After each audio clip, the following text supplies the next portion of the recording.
cette histoire, ça m'a mis dans un état. Cinzia Cataneo. Hello les artistes, aujourd'hui on va parler histoire de l'art parce que c'est super, on va parler Félix Vallotton parce que c'est encore mieux. Mais Cinzia, c'est qui Félix Vallotton? Alors Félix Vallotton, c'est un peintre, graveur, illustrateur, sculpteur, critique d'art et romancier né en 1865 à Lausanne. Oh. Et ouais, il vient de Lausanne, les Genevois c'est trop des cons, viens on va chiller au bord du...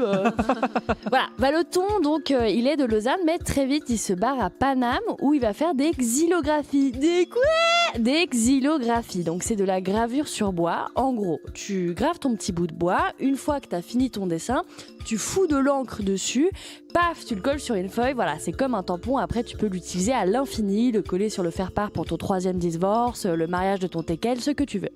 Et il faut savoir qu'à l'époque, la xylographie, c'est une méga vieille technique, plus du tout à la mode, que Vallotton, il se réapproprie et grâce à ça, en moins de 10 ans, il devient méga connu internationalement. Voilà, c'est comme si je devenais méga connu en faisant un spectacle de pantomime et de marionnettes avec des gags racistes, voilà. Sauf qu'en 1899, Félix, il se marie avec la fille d'un grand marchand de tableaux, et marchand de tableaux égale bourgeois, voilà. Donc finito la xylographie pour les pouilleux, Félix se tourne vers un art beaucoup plus noble, la peinture. Voilà. Alors après niveau style, Vallotton il est un petit peu inclassable. Voilà, c'est un petit peu un électron libre, un petit loup solitaire, toujours à l'écart. Mais malgré tout ça, il intègre le mouvement des nabis. Et c'est quoi les nabis? Alors, les nabis, c'est un groupe d'artistes. En gros, en 1888, il y a un peintre, Paul Sérusier. Il fait un tableau, c'est le talisman, la veine au bois d'amour. Ces toiles, elles choquent parce qu'elles n'imitent pas la nature et que les couleurs, elles sont pures, vives et éclatantes. D'ailleurs, Paul Sérusier, il s'inspire de l'œuvre de Gauguin, aka le violeur des Tahitiennes. Et ça, ça fait méga polémique. Pas que Gauguin soit un violeur, non. En 1888, ce qui choque, c'est les couleurs vives et éclatantes. Voilà, pour l'époque, c'est hyper violent. Ça équivaut à boire une tasse de Génépi au petit-déj.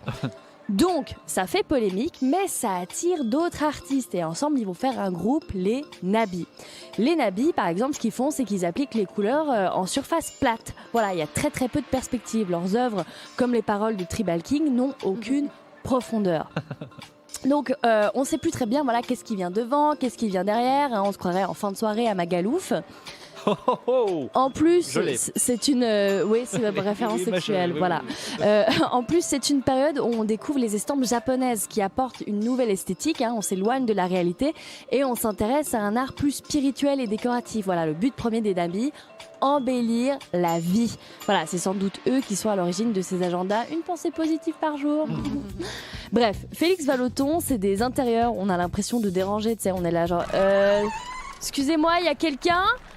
La porte était ouverte, alors je me suis permise d'entrer. Et j'avais faim, donc je me suis fait un sandwich au fromage. Et j'en ai profité pour faire un bain, parce que chez moi, il n'y a pas de baignoire. Voilà, c'est dit, salut! Valotte, c'est des nus, ouais voilà, c'est plein de petites femmes à poil. Et donc ces œuvres, elles sont un peu comme celles des symbolistes, hein, elles sont plongées dans une rêverie avec une atmosphère morose et mystérieuse. Voilà, pour Félix Vallotton, la mélancolie, c'est un moteur, hein, c'est un peu l'homme pâle du 19e siècle. Félix Vallotton, c'est tout ça et bien plus, mais vu que j'ai que 3 minutes, on va parler de son œuvre. Oups, je l'ai touché dans le cœur. L'irréparable. Alors, l'irréparable, c'est une gravure sur bois de 1898 parue dans la revue Blanche, une revue anarchiste. Et ouais, comme ta voisine qui met un mot dans l'ascenseur parce qu'il faut pas encombrer le passage avec nos sacs poubelles. Eh ben, le petit Valotte, il dénonce. Hein, il fait des estampes hyper expressives et satiriques. Et donc, l'irréparable, c'est la 10e et dernière xylographie de sa série Intimité. Série où Vallotton illustre donc un couple dans leur intimité. Ouais, c'était dans le titre. Tu te calmes, Virginie, merci. Rien dit. Alors certes, mais c'est pas juste des scènes banales comme ça du quotidien avec José sur le canapé qui se gratte les couilles devant le juste prix. Non, là, Vallotton, il critique l'hypocrisie des mœurs. Dans l'irréparable, on voit un couple sur un canapé qui se regarde pas et on sent qu'il y a une tension qui est méga palpable malgré son style hyper synthétique. Hein, avec 3 fois rien, on a l'impression d'y être dans le salon et on a envie d'hurler. On est là, mais qu'est-ce qui se passe, mon Dieu, mais qu'est-ce qui est irréparable? misérable. Hein, on a envie de leur dire, mais la vie est belle, les amis, respirez, tout va bien. C'est pas parce que vous n'avez pas récolté les points pour les casseroles à la Migros qu'il faut en faire un drame. En plus, ces xylos, elles sont en noir et blanc, ce qui donne une atmosphère hyper dramatique. Ouais, voilà, Vallotton, lui, il kiffe le drama et les tensions sociales. Vallotton, en 2002, il aurait maté tous les épisodes de Sous le soleil sur TF1.